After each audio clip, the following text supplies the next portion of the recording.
10वां अध्याय शुंभवध। मैं मस्तक पर अर्धचंद्र धारण करने वाली शिवशक्ति स्वरूपा भगवती कामेश्वरी का हृदय में चिंतन करती हूँ।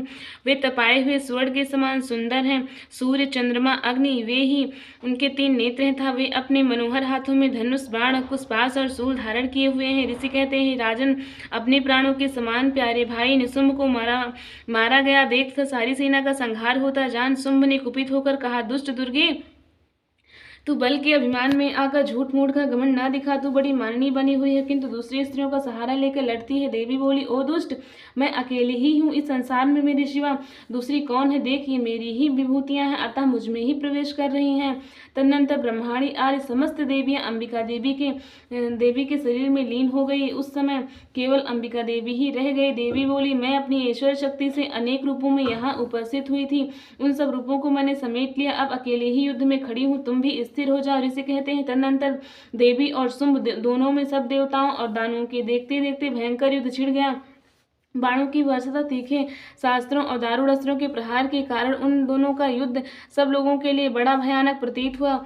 उस समय अंबिका देवी ने जो सैकड़ों दिव्य अस्त्र छोड़े, उन्हें दैत्यराज शुंभ ने उनके निवारक अस्त्रों द्वारा काट डाला। इसी प्रकार शुंभ ने भी जो दिव्य अस्त्र चलाए, उन्हें परमेश्वरी ने भयंकर हुंकार शब्द के उच्चारण आदि द्वारा खिलवाड़ में ही नष्ट कर डाला। तब उस असुर ने सैकड़ों बाणों से देवी को आच्छादित कर दिया। यह देख क्रोध में भरी हुई उन देवी ने भी बाण मारकर उसका धनुष काट डाला। धनुष कट जाने पर दैत्यराज ने शक्ति हाथ में ली, किंतु देवी ने चक्र से उसके भी हाथ की शक्ति को काट गिराया। तत्पश्चात दैत्यों के स्वामी शुंभ ने जो 100 चांद वाली चमकती हुई ढाल और तलवार हाथ में ले उस समय देवी पर धावा किया। उसके आते ही चंडिका ने अपने धनुष से छोड़े हुए तीखे बाणों द्वारा उसकी सूर्य किरणों के समान उज्जवल ढाल और तलवार को तुरंत काट दिया।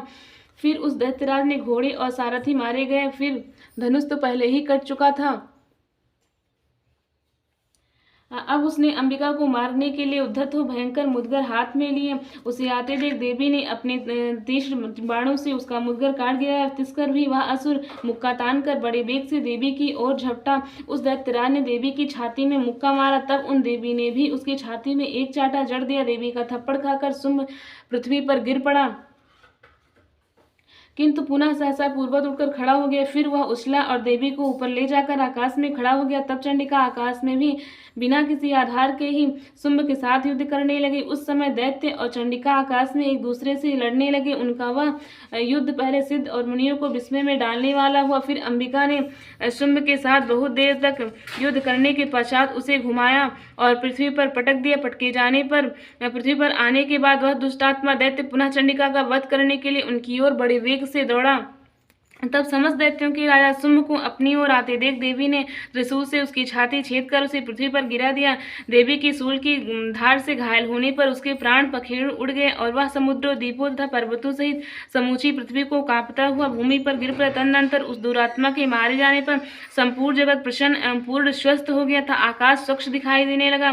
पहले जो उत्पात सूचक मेघ और उल्कापात होते थे, वे सब शांत हो गए तथा उस दैत्यराज के मारे जाने पर नदियां भी ठीक मार्ग से बहने लगी। उस समय शुंभ की मृत्यु के बाद संपूर्ण देवताओं का हृदय हर्ष से भर गया। गंधर्व गण मधुर गीत गाने लगे, दूसरे गंधर्व बाजे बजाने लगे और अप्सराएं नृत्य करने लगी। पवित्र वायु बहने लगी, सूर्य की प्रभा उत्तम हो गई। अग्निशाला की बुझी हुई आग अपने आप प्रज्वलित हो रही तथा संपूर्ण दिशाओं के भयंकर शब्द शांत हो गए।